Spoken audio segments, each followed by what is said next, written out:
కల్వకుంట్ల కుటుంబం ప్రతి ఒక్కరు ఏదో ఒక అవినీతి ఆరోపణలు ఎదుర్కొంటున్నారు, కేసులను ఎదుర్కొంటున్నారు, జైళ్ల పాలవుతున్నారు. పైపెచ్చు వాళ్లే ప్రభుత్వం పైన ఇష్టం వచ్చిన రీతిలో మాట్లాడుతున్నారు.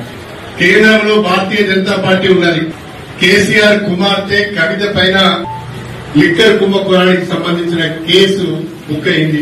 ఆమె జైలుకు పోయి వచ్చింది. భారతీయ జనతా పార్టీ పగబట్టి మా మీద కేసు పెట్టింది. భారతీయ జనతా పార్టీ యొక్క అంతు చూస్తామని ఒక్క మాట కూడా బీఆర్ఎస్ పార్టీ అనడం లేదు, భయపడుతున్నది. కేంద్రంలో ఉన్న బీజేపీని చూసి ఉచ్చబోసుకుంటున్నారు. నిజంగా మీరు తప్పు చేయని వారైతే కవిత గారికి లిక్కర్ స్కామ్ లో పాత్ర లేకుంటే అన్ని రోజులు జైల్లో ఎన్నుకున్నారు. ఈ రోజు వరకు బెయిల్ మీదనే ఉన్నారు తప్ప కోర్టు యొక్క తీర్పు మాత్రం రాలేదు.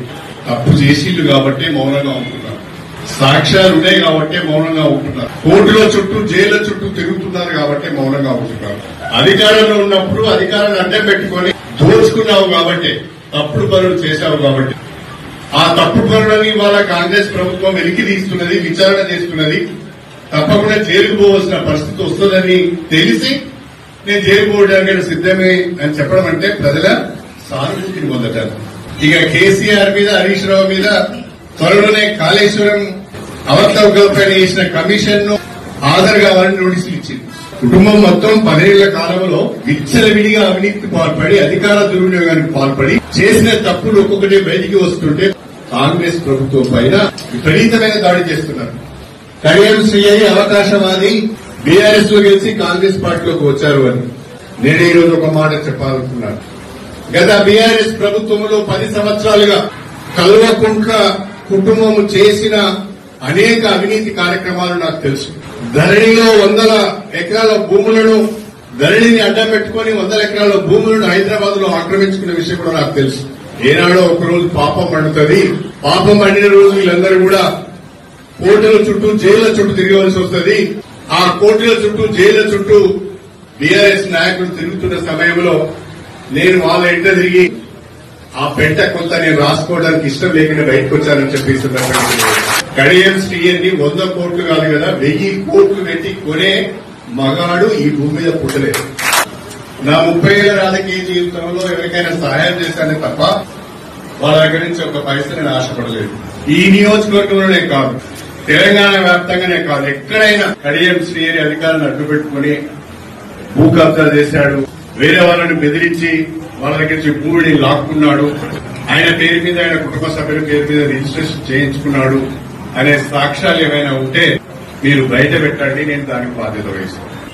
అంతకు మించి నా అధికారాన్ని ఉపయోగించి గాని, నేను గాని అటవీ భూములను గాని, రైతుల భూములను గాని లాక్కున్నట్లయితే, నేను కబ్జా చేసినట్లయితే, నేను తీసుకున్నట్లయితే, అది మీరు సాక్ష్యాలతో నిరూపించినట్లయితే నేను నా ఎమ్మెల్యే పదవికి రాజీనామా చేస్తాను. నా ఎమ్మెల్యే పదవికి రాజీనామా చేయడమే కాకుండా శాశ్వతంగా రాజకీయాల నుంచి తప్పుకుంటాను. మీకు ఒక అవకాశం ఇస్తున్నాను. మా సోదరుడు రాజయ్య గారికి ఒక అవకాశం ఇస్తున్నాను. రాజయ్య గారు, మీ దగ్గర సాక్ష్యాలుంటే ప్రజల ముందు పెట్టండి. పత్రికాముఖంగా ఆ సాక్ష్యాలను ప్రజల ముందు పెట్టండి. ఇదిగో కడియం శ్రీహరి ఆక్రమించుకున్న భూములు ఇవి, సర్వే నెంబర్లు ఇవి, ఇవి అటవీ భూములు ఇవి, ఇవి ఇన్ని ఎకరాలు కబ్జా చేసుకున్నాడని, లేకుంటే పట్టా చేయించుకున్నాడని మీ దగ్గర సాక్ష్యాలుంటే ప్రజల ముందు పెట్టండి. అవి నిజమైన అయితే, సాక్ష్యాలు కరెక్ట్ అయినట్లయితే నేను తక్షణమే నా ఎమ్మెల్యే పదవికి రాజీనామా చేస్తాను, రాజకీయాల నుంచి తప్పుకుంటాను. అప్పుడు రాజయ్య గారికి ఒక అవకాశం వస్తుంది, పోటీ చేసే అవకాశం వస్తుంది. గెలుస్తాడా లేదనేది నా చేతిలో లేదు, అది ప్రజలు నిర్ణయించాలి. గెలుస్తాడా లేదనేది ప్రజలు నిర్ణయించాలి.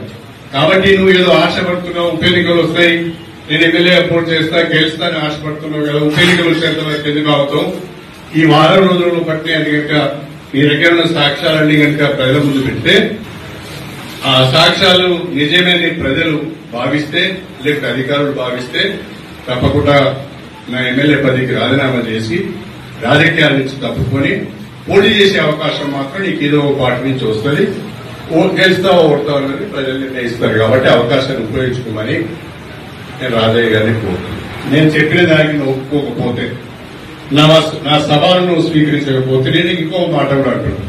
మీరు ఎమ్మెల్యేగా ఉన్నప్పుడు దళిత బంధు ఏ రకంగా మీరు అమ్ముకున్నారో, ఏ రకంగా కమిషన్ తీసుకున్నారో నియోజకవర్గ ప్రజలందరికీ కూడా తెలుసు. మీ చేతిలో మోసపోయిన, మీ చేతిలో దగాపడ్డ, మీ చేతిలో దళిత బంధు వస్తుందని మీకు 1,00,000 నుంచి 2,00,000 రూపాయలకు మీకు ఇచ్చిన ఇప్పటి వరకు అవి వసూలు కాక మీ చుట్టూ తిరుగుతున్న ఒక 100 మందిని తీసుకొచ్చి నేను ప్రజల ముందుగా పత్రికాముఖంగా ప్రవేశపెట్టాను.